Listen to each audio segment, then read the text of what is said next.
Inyong lahat, ang pagsusuot, palagian ninyo ng face mask at ng inyong face shield. At iwasan po ninyo pag kayo nasa labas na.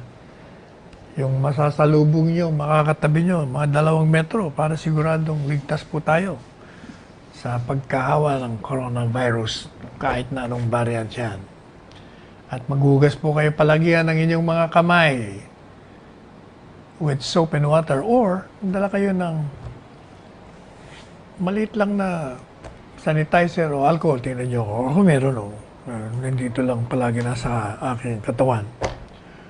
And alam nyo ba na itong variant, yung Delta variant, hindi ba yan ang problema natin sa ngayon, ha? Dahil ang takot po ng ating lahat, baka pumasok yan dito sa ating bansa. Pero sabi ni Secretary Duque, huwag kayong mag-alala. Abay, nahadlangan na natin ang pagpasok niyan. Yung mga panganib ng Delta variant na yan sa mga komunidad, sapagkat naging stricto tayo sa ating protocols, mga restrictions dyan sa mga borders. Eh, syempre, umaani naman ng reklamo doon sa mga nai-inconvenient. Pero gaya na sinabi natin sa inyo, ganyan mo talaga. Talagang merong presyo talaga ang kalusugan. Mahal. Kaya sabi ni Secretary Duque, Presidente nung Martes, sa weekly televised address to the people ni Presidente Duterte, wala naman daw ebidensya sa mga local kaso ng Delta variant na nakapasok na sa bansa. So by and large, we've been very effective in preventing the introduction of Delta variant sa mga households and communities. So sa ngayon, wala pa tayo. Pero tinatanong mo ni Presidente, may possibility ba na pag yung mga variants na yan, nag-mutate, mga pasok dito, tayo na naman, magla-lockdown. Lahat naman ho yan. Sabi naman ni Secretary Duque, may posibilidad ho yan. Pero, alam nyo, yun posible lang yun kung tayo ay hindi maingat. Pero pag tayo maingat, wala ho yan. Maniwala kayo.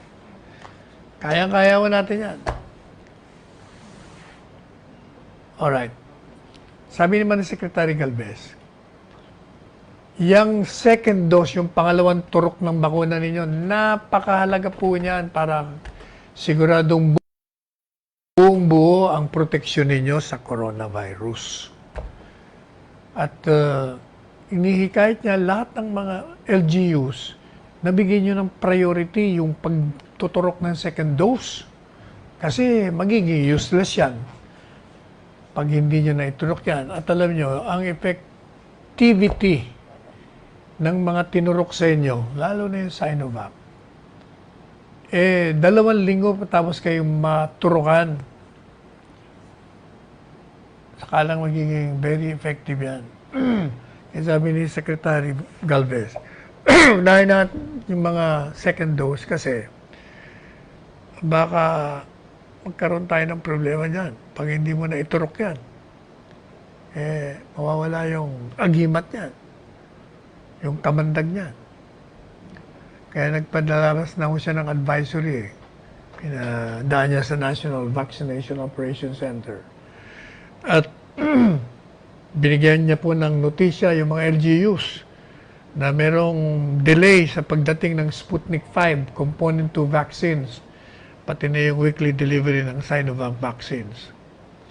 Kaya pinaalam sa lahat ng mga nagpapatupad na units, lalong-lalo na yung National Capital Region plus 8, dyan sa Metro Cebu, sa Metro Davao, sa Bulacan, sa Batangas, Cavite, Laguna, Pampanga at Rizal, na kung maaari, mag-focus muna kayo dun sa pagbabakuna na dun sa mga taong nakatanggap nung unang shot ng Sinovac hanggang makarating uli itong brand na ito.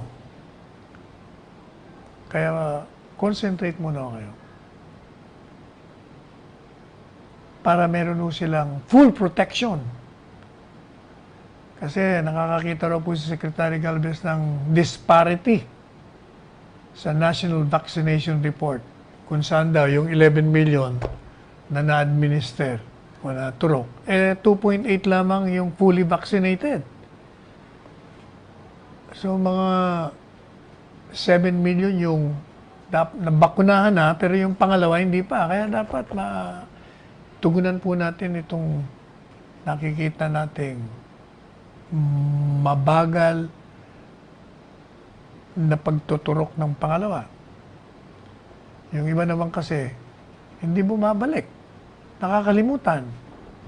Kailangan siguro, ang suggestion ko dyan sa mga barangay kapitan, meron din kayong listahan ng mga nagpaturok at meron din kayong listahan ng mga petsa kung kailan sila kailangan bumalik.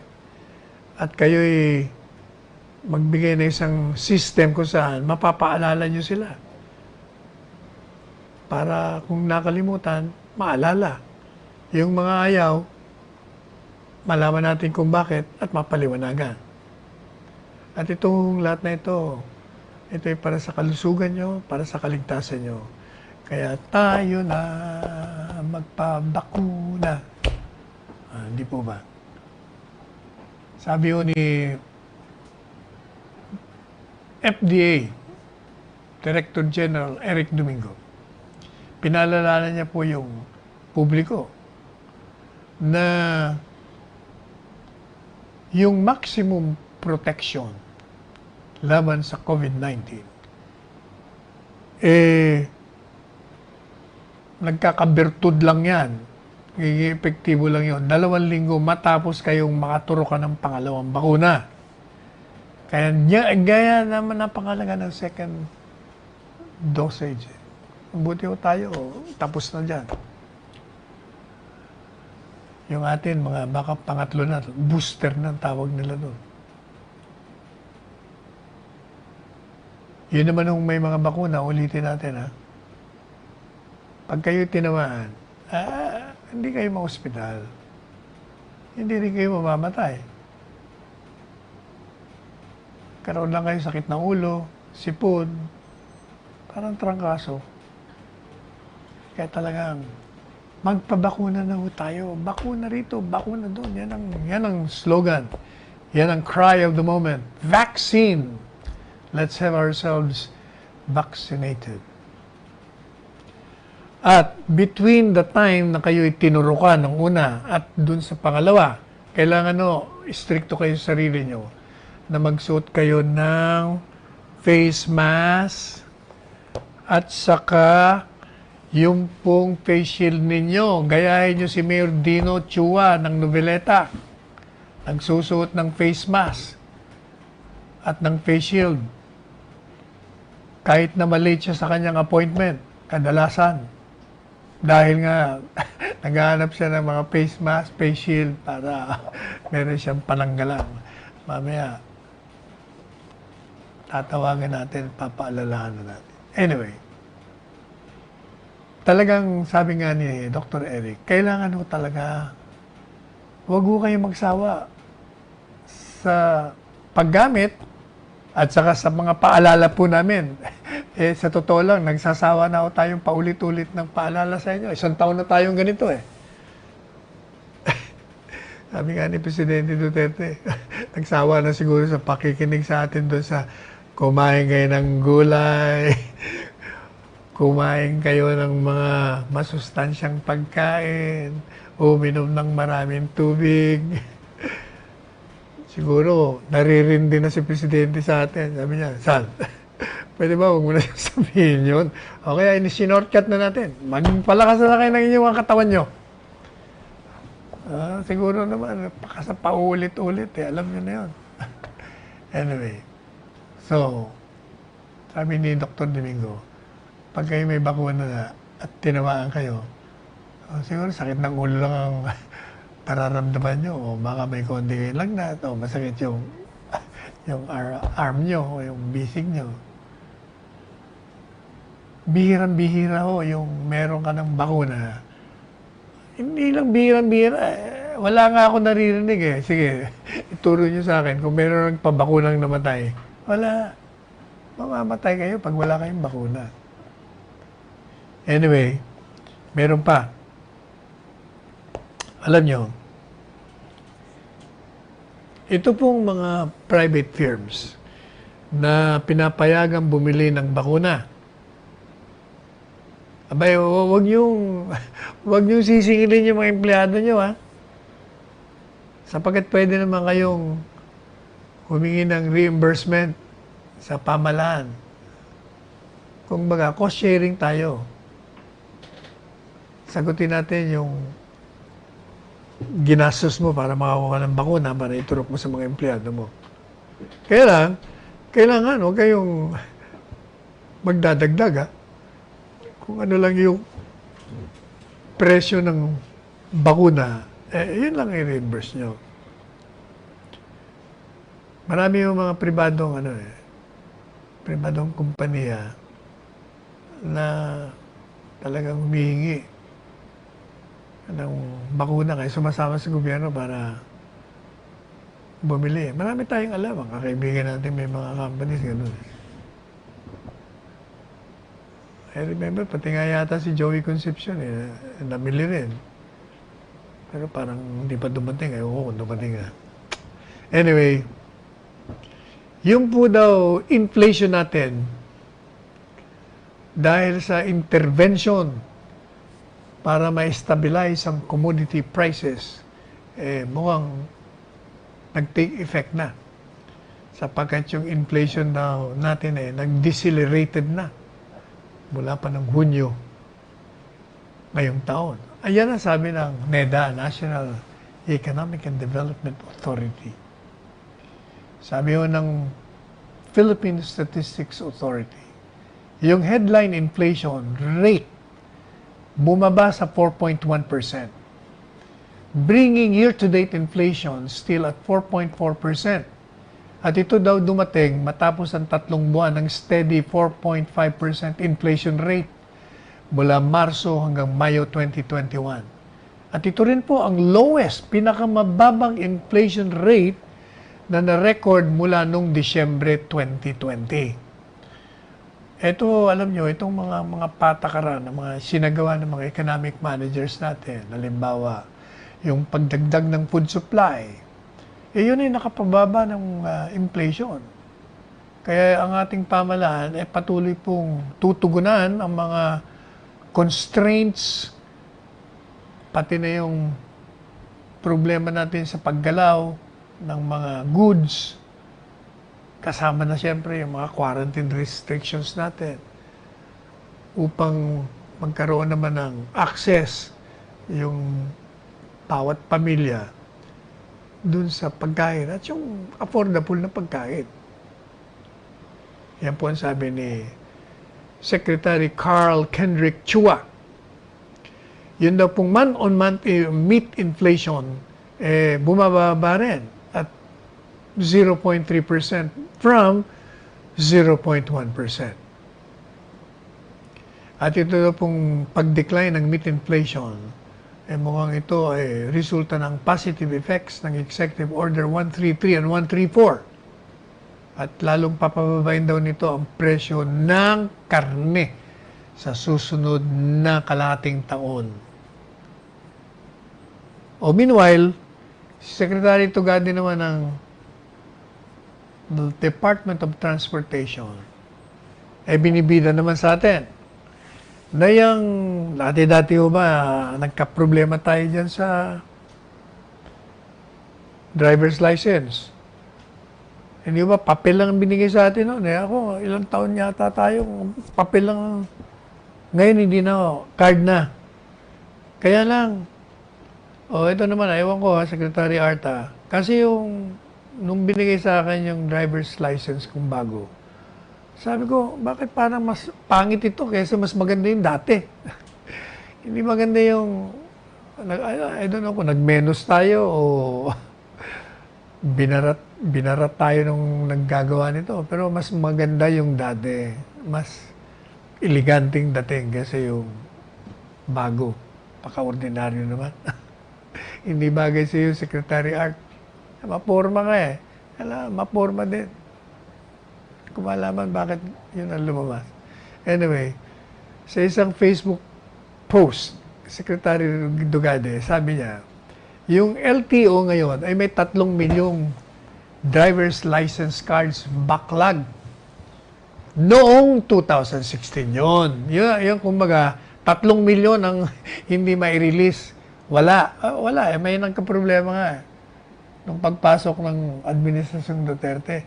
Pero dahil daw sa pagpupunyagi ng LTO, sa pamumuno daw ni Asik Edgar Galbante, na minsan palpak din naman.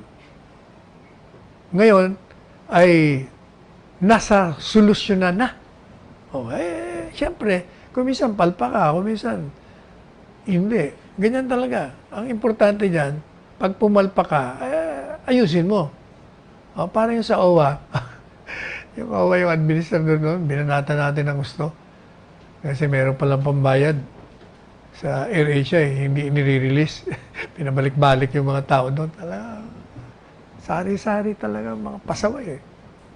Alam po nyo ba yung LTO? Nag-issue na ng 27,620,091 driver's license cards mula po nung Hulyo 2016 to March 30 of 2021. Kaya ngayon, yung dating papel na lisensya, card na at valid for 5 years. Pero basta ako, mas gusto ko yung dati. Mas maganda yung driver's license nung dati. Sabi naman nung USEC nila na si Goddess Hope. Ibang klase rin ng pangalan nito. Goddess na, may hope pa. Diyosa na, meron pang pag-asa. Apelyido niya si Liberan. Goddess Liberan, sabi niya. Yun daw mga nag-a-apply sa bago lisensya o kaya nire-renew mo. Matatanggap nyo kagad yung driver's license ninyo. By October this year, yun na pong LTO is on track for the issuance of a 10-year valid driver's licenses for drivers without demerit points in its system. Yan, maganda yan. 10 taon para hindi na tayo pabalik-balik. 10 taon yung buhay ng isang driver's license. Ano ba itong nababasa nating National Academy of Sports searching for potential students? Alam niyo yung National Academy of Sports, naghahanap po ng mga magagaling, mga talented na mga estudyante na sports geared, kumbaga mahilig sa sports. Yun ang papag-aralin nila. Magiging scholar sila, scholar ng bayan. Kasi yung National Academy of Sports, mandated do ito. Trabaho nito magpatupad ng isang quality at enhanced secondary education integrated with a special curriculum on sports. Kung mahilig ka sa sports, dapat, hindi lang sa sports, kailangan mahusay ka din sa klase mo. Kaya, yun ang mandate ng National Academy of Sports. Hindi mo mapapabayaan yung pag-aaral mo at nagko-concentrate ka lang doon sa kung atleta ka, sa golf, basketball, sa fencing, kung ano-anong mga sports. Kaya naghahanap po sila ng mga gifted students with the potential and excelling in the field of sports. Kaya yung pong mga gustong maging scholar, kailangan, alam nyo ba ang mga kwalifikasyon? Natural born Filipino citizen ka. At dapat naka-enroll ka grade 6 o kaya naman graduado ka ng elementary school sa panahon ng pagsumiti mo ng iyong aplikasyon.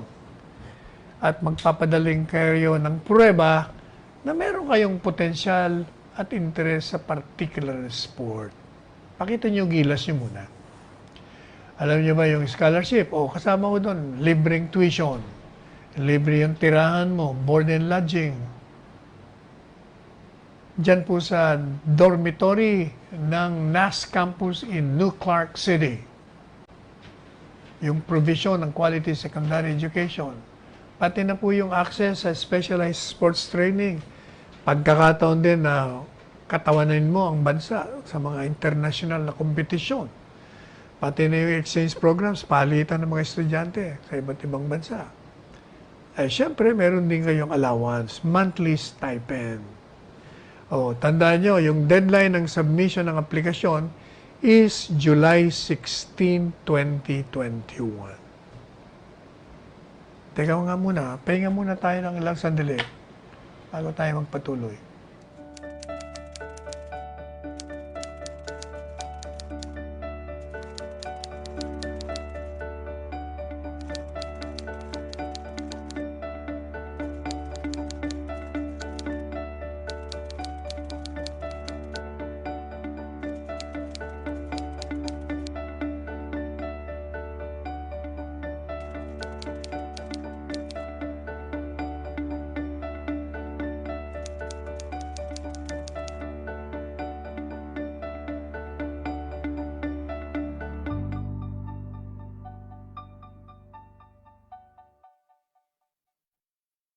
Ate VP Lenny, di ba nangako sa'yo kahapon?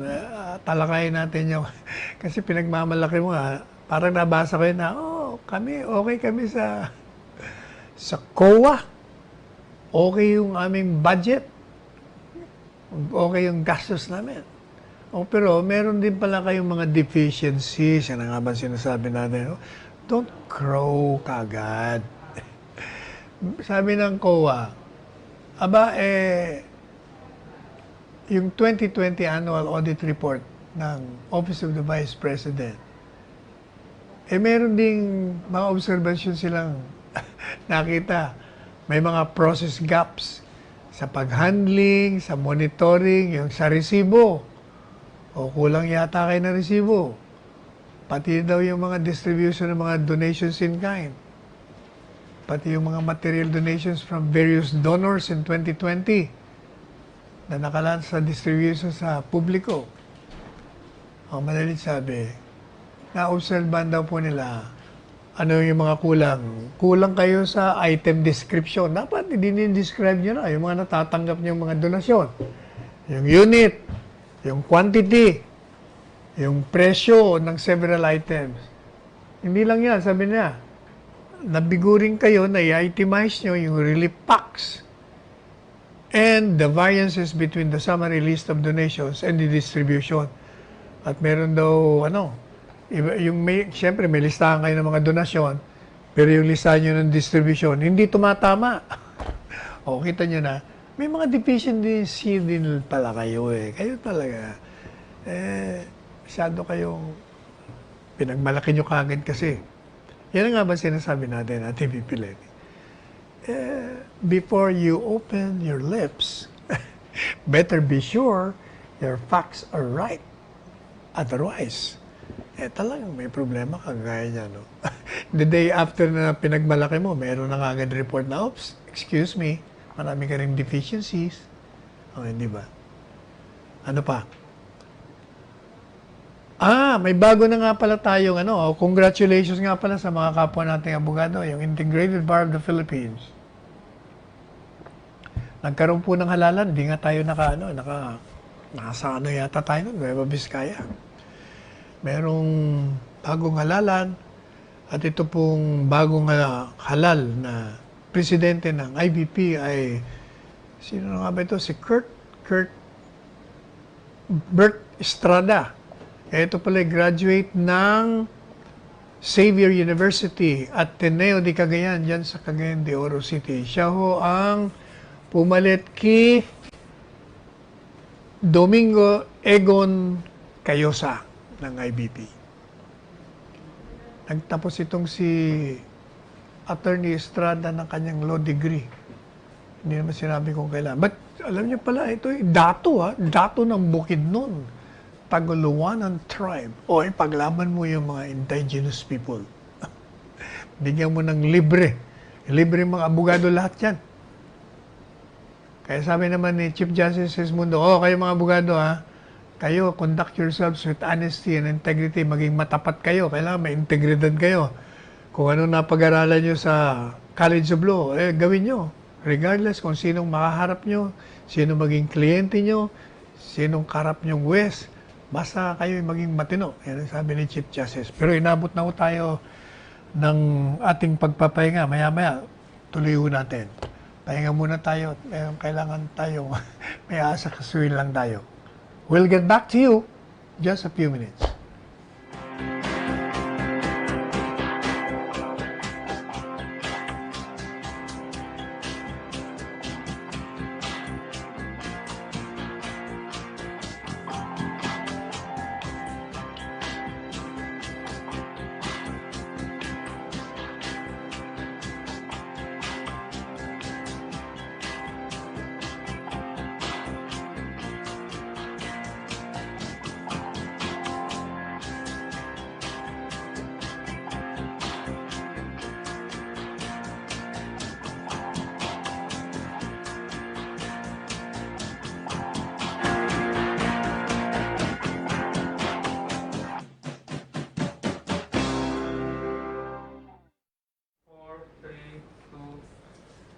Tama po yung sinasabi ni Chief Justice Alexander S. Mundo when he reminded all lawyers in the country na kailangan maging matapat sila at ang kanilang integridad ay intact mula nung sila'y magtapos sa kanilang abogasiya hanggang sila'y maging abogado, sapagkat yan ang hinihingi ng mga hindi lang membro ng lipunan, kundi ng judiciary, pati na yung kanilang mga kasamahan sa profesyon. At nung ang nakaraang Martes, may 6 ng Hulyo, karoon po ng oath-taking yung mga bagong miyembro ng at opisyal ng Board of Governors ng IPP dyan sa Session Hall ng Korte Suprema. At sa kanyang talumpati, sinabi po ni Chief Justice Mundo na yung paghingi ng honesty and integrity dun sa mga miyembro ng huridikatura, kalahati lamang yun sa solusyon ng suliranin pagdating sa administration of justice o sa pagbibigay ng katarungan sa lahat ng mamamayan na nagkakaroon ng paglabag sa kanilang mga karapatan. Sabi niya, kailangan yung mga abogado din, kahalintulad ng mga hukom, dapat sila'y honest din at may integrity. Matapat din sila. At pinabati natin yung mga bagong miyembro ng at gobernador ng Integrated Bar of the Philippines. Yung bagong presidente ay si Bert M. Estrada. Bart M. Estrada. At yung Executive Vice President Governor for Eastern Visayas, Antonio C. Pido. Ibig sabihin, itong si, brad natin to sa Sigmora. Itong si Tony Pido ang magiging susunod na presidente ng IBP after 2 years. And then yung Governor for Northern Luzon, Lucky M. Damasen. Governor for Central Luzon, Peter Paul Maglalang. Governor for Greater Manila, Marcelino Michael. At ay Atanante II. At yung Governor for Southern Luzon, Jeron Lopez. Governor for Bicolandia, Jose ay Atibagos. Governor for Western Visayas, Vicente Pascual de Asis. At Governor for Eastern Mindanao, Daniel Campoamor. Camp na. Meron pang amor. Governor for Western Mindanao, Alena Gali H. Paleleo Hiyabes. Ang haba naman ng pangalan mo, Alena. So, congratulations sa inyo. Huwag na kayong sumama sa politika kasi kadalasan yung IBP depende sa kung sinong presidente, namumuliti ka din. Kailangan kayo, puro lang kayo, yung pinaglalaban nyo, yung tama. Huwag na kayong humalo sa mga politiko. At saka, pag nagbibigay kayo ng opinion, yung nasa ayos naman. Kasi yung mga nakaraan yung presidente, may kahalong politika eh. Dinadagdagan nila. Kung kakampi nila yung presidente o kaaway nila ang presidente, hindi nila gusto. Yung opinion nila, ay dala pa naman yung IBP. Nagkakaroon ng kulay. Hindi maganda yan. Kaya, Bert Estrada, pakita mo sa kanila, you are made of a different mold. Anyway, congratulations sa inyong lahat. Samantala, ito pong si Secretary Bello,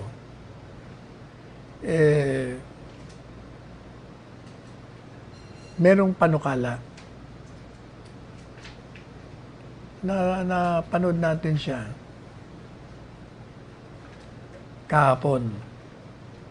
At kinokorek niya nga yung impression na siya ay nananawagan na tanggalin yung board exams para sa mga nurses, yung bar exams sa mga abogado. Sabi niya, ano lang yun? Ideya, kumbaga nagsasuggest lang siya. Kasi sabi niya, i-consider ninyo ang pagtanggal ng bar exams saka board exams. Bakit? Kasi sabi niya, 8 taong ka nag-aaral para maging abogado. Pumasa ka na sa lahat ng exam. Kukuha ka pa ba ng bar? At siya naman daw kukuha ka ng nursing, medicina, puro accredited medical colleges naman daw yan. May mga training. Pagkatapos sa isang exam lang, pag bumagsak ka, hindi ka na makapractice ng pinag-aralan mo ng 4 na taon. Oo nga naman. Sabi niya, kagaya ng bar. Bakit di natin tanggalin yan? Total, yung mga estudyante, may 4 years na bachelor's degree. Tapos may 4 years na law. Tapos dadaan ka na sa rigorous scrutiny. Dadaan ka pa sa bar. Pag nadisgrasya ka pa, naloko na. Nakita mo naman, sabi niya, yung mga nagtatap sa bar, hindi naman sila kasing galing pagdating sa practice. Hindi naman sa minimenos ko sila, sabi niya. Ano bang tingin natin yan? Alam niyo, nung ako pa estudyante sa College of Law, freshman pa lang tayo, meron na akong mga kaisipan dyan. Unang-una, sabi ko, yung bar exams, hindi dapat ibibigay sa pagkatapos ng 4 na taon. Kasi hindi lahat ng bumabagsak sa bar exams may hina ulo. Sapagkat maraming reason.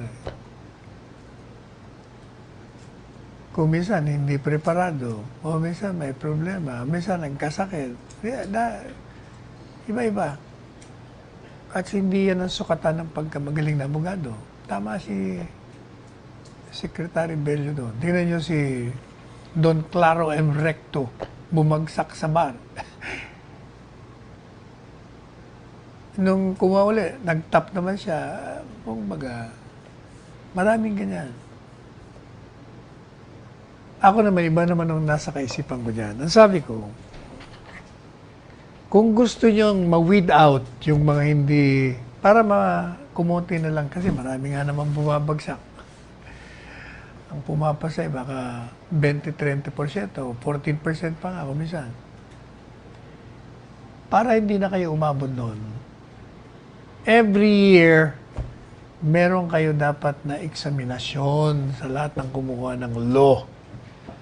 Para pag hindi ka nakapasa ng examinasyon, kumbaga parang bar every year. At mas madali pang pasahan yun kasi konti pa yung subjects na kukunan nyo. At pag bumagsak ka pa doon, kukunti na nga yung subjects, ibig sabihin talaga hindi ka pwede mag-abogado. So every year, pag alima kapasa ka sa first bar exams for first year, okay ka na sa second year. Makapasa ka sa second year bar, okay ka na sa third year. Makapasa ka sa fourth year, okay na. Hindi ka na kailangan kumuha ng another bar exams. By that process, may eliminate mo na yung talagang hindi pwede. Kung baga, sinasalang mo na freshman year pa lang. Pagdating ng fourth year niyan, ay tapos na. Buto-buto. Magagaling na yan. Yan ang panukala ko dyan. Meron pa ako isang panukala. Freshman pa ako, first year pa lang ako. Ano yun? Yung tungulo sa appointment ng mga judiciary. Ewan ko kung ibida ko na sa inyo yan. Alam nyo, matagal na tayo sa practice. Nakikita, 30 years na. At nakikita natin kung paano yung mga judges, yung mga piskal, alam nyo ba, they humiliate themselves looking for padrinos to be appointed to the judiciary, pati ang mga piskal. Mga nagpa-practice, magagaling, pero hindi sila ma-appoint kasi yung appointing process natin, hindi naman dahil ikay magaling o dahil may karanasan ka. Kadalasan, dahil meron kang padrino. Hindi po ba? Ang katotohanan dyan. Kaya yung mga judges, yung mga aplikante, naghahanap ng mga politiko, yung malalakas sa appointing power, yung sa tingin nila, makakatulong sa kanila. Dito na lang sa opisina natin. Sa totoo lang. I don't feel comfortable entertaining people coming to my office and seeking my endorsement. Sapagkat parang naaawa ako sa kanila. They're humiliating themselves by coming here. Kasi, ba't kailangan mo pang gumanong kung talagang qualified ka naman? Kaya ang panukala ko ganito. Kailangan, yung mga gustong maging judges, kumuha sila, merong National Written and Oral Examination. Pag sila nakapasa doon, halimbawa, 5,000 ang kumuha. Sabihin mo, 1,000 halimbawa kumuha, 1,000 examinees. Nakapasa sa written, nakapasa sa oral. Yun yung 1,000 kumuha ng exam at nakapasa doon, 500. Yun yung 500 in the order of the ranking. Kung sino ang pinaka-top notcher doon, 1, 2, 3, 4 hanggang 500. Dapat yun lang ho ang ma-appoint ng presidente ng bansa. Siya ang appointing power eh. Madalit sabi, wala siyang choice. Titingnan niya na lang, sino may mga nakapasa dyan, Meron bakante ng 10 judges, kukunin ko number 1 to 10. I-appoint ko. Meron pang bakante, yung 11 to 20. Ganon din sa piskal, dapat ganon. Para hindi ka na pupuntang kung saan saan pampadrinong hinahanap mo. Ang iba, naglalagay pa. Di ba? It's so demeaning for a member of the bar, mga abogado, na maghahanap ka pa ng padrino para lang ma-appoint ka. Pag ginawa mo natin yon, yung may exam, written and oral, at walang magagawa ang presidente kung di appoint ka, mawawala na ho yung utang na loob ng mga judges at mga piskal dun sa mga padrino nila at sa appointing power. Hindi na sila ma-pressure to decide in a case one way or the other pag nilapitan sila nung pinagkakautangan nila ng loob. Hindi ka na mapapakiusapan, hindi ka rin mapipilit o matatakot. At saka, wala kayong mga na-appoint, wala kayong utang na loob sa presidente. So, independent talaga kayo.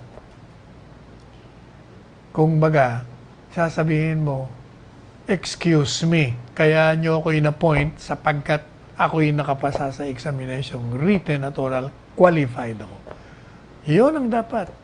Babaguhin na kung ako, if I have the chance, may pagkakataon, yan o ang gusto kong baguhin sa kalakaran. Kaya I go along with Sec Bello. Pero ako, freshman ko pa ho, yun.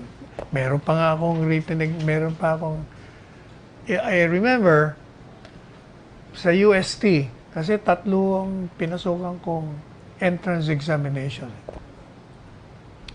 Saan ba yun? Sa UP, San Beda, at sa UST. Sa UST, yun ang aking naging essay. Yung pagtanggal sa bar exams. At binibigyan tayo ng scholarship ng UST. Yung limbo, mga yata sa essay natin.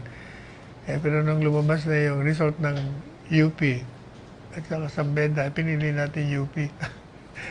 Mas gusto natin doon sa mga siraulo, mga kaklase natin. Ayaw natin sa mga mabait. Kaya doon tayo napunta. Anyway, so, yan o. Teka muna, magpahinga muna tayo. Meron pa tayong 17 minuto bago matapos ang programang ito.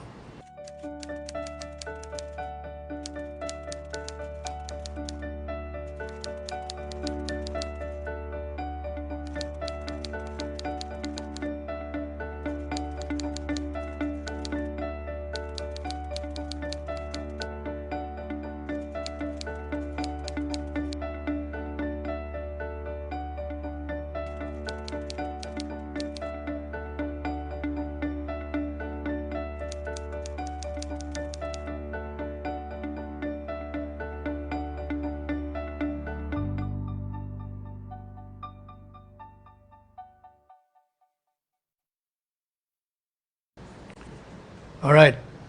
Puntahan naman po natin yung mga oligarko, yung mga may hawak ng kapangyarihang pang-ekonomiya dito sa ating bansa. Alam nyo, nangingilag sila kay Presidente. Ibang klaseng Presidente ito si Rodrigo Roa Duterte natin. Sapagkat talagang pinababagsak niya yung mga oligarchs, yung mga ubod ng yaman. Wala, hindi naman masama na yung yumaman ka. Pero pag yumaman ka, sa pamamagitan ng mga maniobra, naglalagay ka, dahil malakas ka sa administrasyon, nakakuha ka ng mga kontrata, mga franchises, ibang usapan yun. Mabuting-mabuti kung pag nakakuha ka na ng franchise, maayos ang takbo ng iyong company. Ang problema, hindi. Hindi nagbabayad ng buwis. Ako, galit na galit si Presidente ron. Kaya sabi niya, proud siya.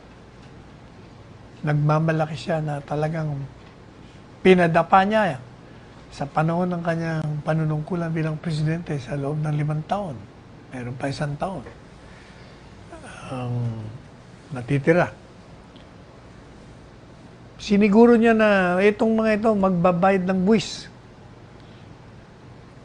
Hindi ba? Tingnan niyo nangyari sa Mighty Cigarette. Hindi nagbabayad, nag-smuggle Bayad siya ng 42 billion pesos. Napilitan siya ibenta sa mga Hapon. Bayad siya. Yung po isang airlines dyan, di ba? Hindi rin nagbabayad ng parking fee. Malaman niya, kinaumaga na, ayaw mo magbayad parking fee, huwag ka na huwag ka na mag-landing. Ang lahat ng aeroplano, mahanap ka ng landing doon sa Hong Kong, punta kayo doon. Hindi nagbayad. Following morning. Ngayon, eto na. Kaya si Presidente Duterte, nung inakusahan siya ni Senador Manny Pacquiao, na 3 times more corrupt daw ang administrasyon nito sa mga ibang administrasyon. Siyempre, yung react niyang mama. Hindi pa pwede yan. Dahil pinagmamalaki ko nga na yung mga corrupt dyan, tinatanggal ko. Yung mga hindi nagbabayad ng buwis, pinadadapa ko yan, pinababayad ko yan. Kaya, nung sinabi ni Senador Pacquiao yan, sabi niya, unang-una sabi niya, 5 taon mo ako pinagpupuri. Ngayon, suddenly, inaakusahan mo ko, namumuliti ka ka, gusto mong tumakbo ng presidente. Pagkatapos, ngalanan mo kung gusto mo. Ginalanan niya, kaya lang, meron naman siya sinasabi na, kailangan imbestigahan yung DOH. Baka may korupsyon dyan. O, akala ko ba may korupsyon? Bakit ngayon, iniimbestigahan mo pa?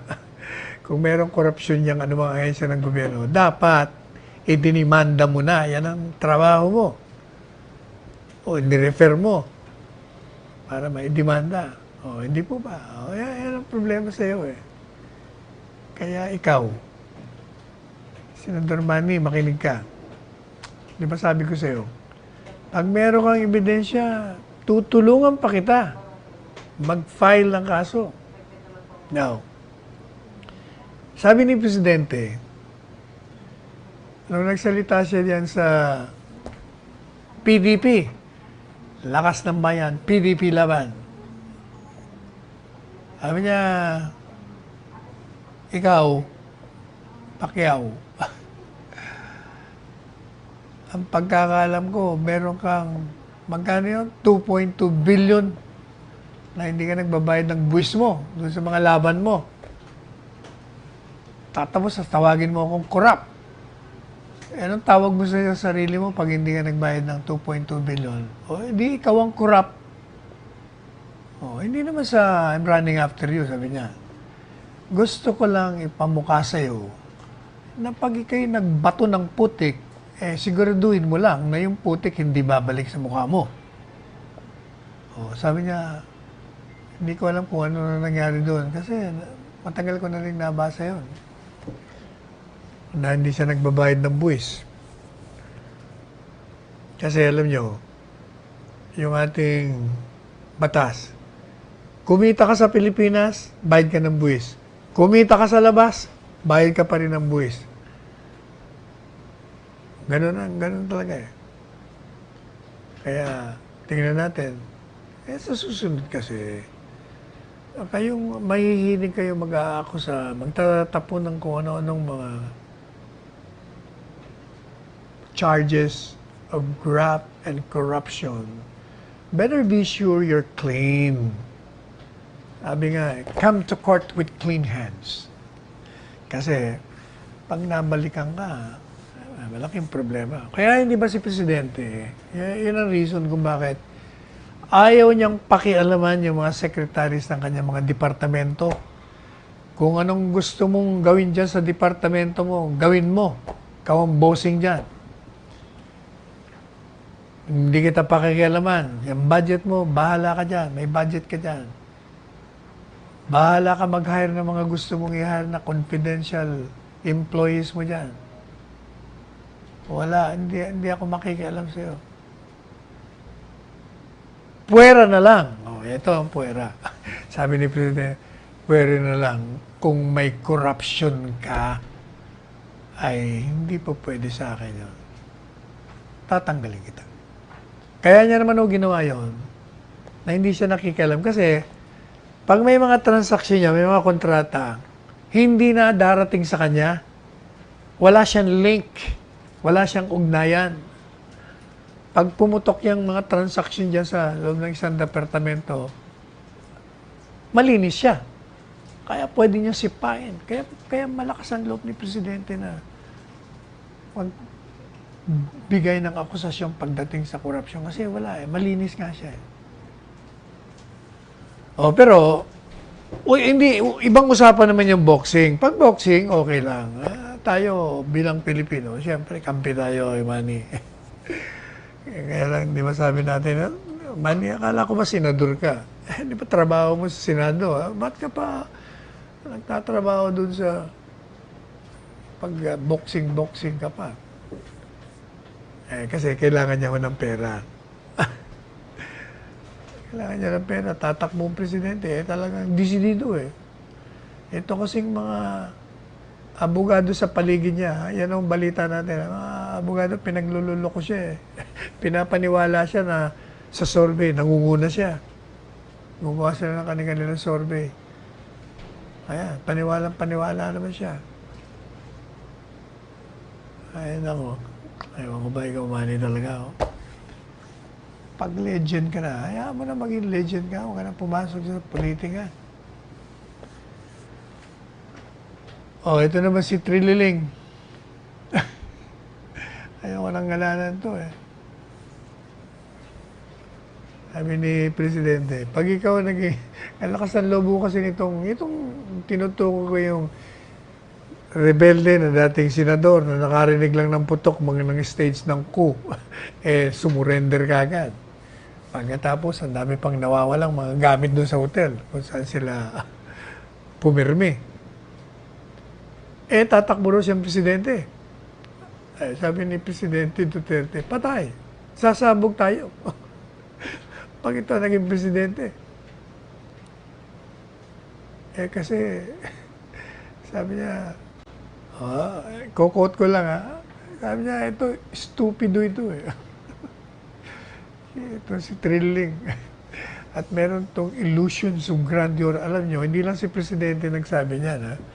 Yung mga kaklase niya, yan din ang sinasabi. Yung mga nandyan sa PMA, may illusions of grandeur.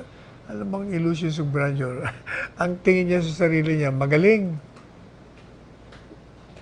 Ang tingin niya, siya ang pinakamagaling. Ang hilig pa mag-English nito, mali-mali naman ang grammar. Mario Joseph. Kaya, nababanatan ka. At saka napakasinungaling mo nito eh. Biro nyo, ang lakas daw ng loob ni Presidente na mag-cooperate kay lahat na ngayon siya pag nagkaroon ng investigation sa korupsyon. Samantala naman daw, ang dami raw alibay nung inakusahan niya na magkaroon na merong pera. Noon, 200 milyon na sinasabi niya eh. Biglang naging 2.2 billion ngayon eh. Sabi niya, parang pinalalabas niya ako kasi na hindi naglabas ng waiver ang presidente nung mayor pa siya para ipakita kung ano ang laman ng kanyang bank deposit. Kasi nungalingan yun dahil ako abogado ni Mayor Duterte at that time. At ako ang gumawa ng waiver. Pinapirmahan ko sa kanya. Kasi yun ang instruction niya. Sabi niya, kailangan, attorney. Ilabas natin yung kung anong pera ko niyan. Wala naman akong pera gano'n. 16,000 lang pala ang pera niya. Yan ang katotohanan niya. Kaya puro kasinungalingan to. Ano pang kasinungalingan to? Lumika rin to ng istorya na pati si Bongo, kurap daw. Sabi nga ni Senador Christopher Bongo, ikaw nga ang makapalang mukha. Bakit? At least, si Senador Bongo, kahit nung siya ay aide pa lang ni Mayor Duterte, 23 years yun never na makalapit sa kanya sino mang kamag-anak niya upang magpatulong kung ano mang proyekto. Ganon din nung siya cabinet member, ganon din senador. Ngayon, ang sinasabi ni Trillanes ngayon, hindi, yung kanyang ama, yung kanyang half-brother, may mga negosyo yan. Ano namang masama kung may negosyo? Nakakuha rin ng mga project sa gobyerno. Kung pumasok sa bidding, kung pumasok sa tamang proseso, hindi illegal o irregular yan. Samantalang, ikaw, hindi ba, lumabas yung issue tungkol sa nanay mo na maraming transaksyon nung ikaw yung nandyan sa Navy. Yan ang problema Huwag ho tayo maglinis-linisan, magmalinis-linisan. Gayong tayo'y hindi talagang mababalikan kayo eh. Okay, anyway. Teka muna. Alam nyo, matino ako ng inauguration ng 127. Labas mo nga yung mga pictures dyan. Ayan. Nagpunta ho tayo sa Bacoor, Cavite. Umalalay tayo kay Senador Bongo. Pero yung 127 Malasakit Center, ayan nung nasa likod ko si Mayor Lani Mercado yan. Binigyan nga pala ako ng lunch ng mag-asawa, Senador Revilla, Mayor Lani Mercado, si Vice Governor Jolo. Bago tayo nagpunta dyan sa inauguration ng Malasakit Center. Biro nyo, yung naisipan ni Senador Bongo, gumawa siya ng batas para yung nilikha nila ni Presidente Duterte nung siya nasa cabinet pa, na maraming mahihirap ang makikinabang. Ngayon, kahit na hindi na siya senador at hindi na rin presidente si Presidente Duterte, makikinabang pa rin kasi batas na eh. O yan. Yan o yan. Eh, dali-dali ho tayong umalis. Pagkatapos natin magtalumpati, nag-French leave tayo. Yan po si Vice Governor Jolo. Tumatakbo yung party list ngayon sa Agimat. Agimat ng Agila. Oh, yan. Sino ba yan? Si Congressman Strike yata yung Revilla. Biro nyo, 127 yung Malasakit Center. Dami. O yan, si Dr. Panelo. Kasama naman natin yan. Iba naman ho ito. Ito naman, maganda rin ho ito. O nakikita niyo yung mga food package niyo. Ako, galing yan kay, galing ho yan kay Andrew Tan, kay William Gatchalian, kay Mayor Cesar Yambao, doon sa kaibigan nating negosyanteng si Francisco Barbie at Orly. Kasama na niya si Michael Tan. Marami tayong mga kaibigan na nagbibigay ng ayuda. Pero yung pag nakita niyong pula, ang karamihan dyan, yan, kay Andrew Tan yan. Dinalahan mo natin, ayan si Barangay Kapitan Oni Lianes ng Barangay Project 6. 300 pong mga heads of families na nakatira po dun sa eskwelahan. Ayan, tingnan nyo, nasa tent lang sila. Mga 115 families po yan. Mapapansin nyo, baka sabihin naman, ba't wala kang mask? Unang-una, bakunado na tayo. Pangalawa, kaya natin tinanggal. Kasi, sir, hindi namin maintindihan sinasabi nyo. Kaya binaba natin. Unang-una, open air ho yan. Madalit sabi, tagusan ng hangin. Meron lang covered. So, pinapaliwanag natin. Tsaka meron silang mga concerns. Wala silang matiran. Meron daw silang ginagawa, yung local government, si Mayor Joy Belmonte. Pero matagal pa yun. Sabi ko sa kanila, gusto niyo ba, muna tayo? Lumipat muna kayo sandali. Sa ibang lugar naman, tinawagan ko si GM Escalada. Mabilis naman sa alas 4. Alam niyo ito si GM Escalada. Nagbigay na kasi ng kautusan si Presidente na kailangan yung mga walang bahay, bigyan mo ng bahay. Marami tayong housing units. Yun yung mga taga-barangay Project 6. Ang problema naman, ayaw ho nila. Ayaw nila mag-transfer. Sabi ko, ba't ayaw nyo? Kasi meron nga kayo, pero matagal pang gawin yun. Ano ba kayo? Matagal pa. Abutin kayo ng 2 taon yan. Alam nga naman, dito kayo titira sa gym na ito, na wala kayong, anong tawag dito? Walang tubig dito. Madalit sabi, nasa tent lang kayo, samantalang, pag kayo ibigyan ng temporary lang naman, pansamantala. O pag gawa na yung bahay nyo, na bibigyan ng gobyerno, hindi, okay na kayo. Kaya tumulong mo si Barangay Kapitan Onilyama sa atin na magpaliwanag sa kanila. At tuwan-tuwa naman. Finally pumayag din. Pahirapan pa ng paliwanag eh.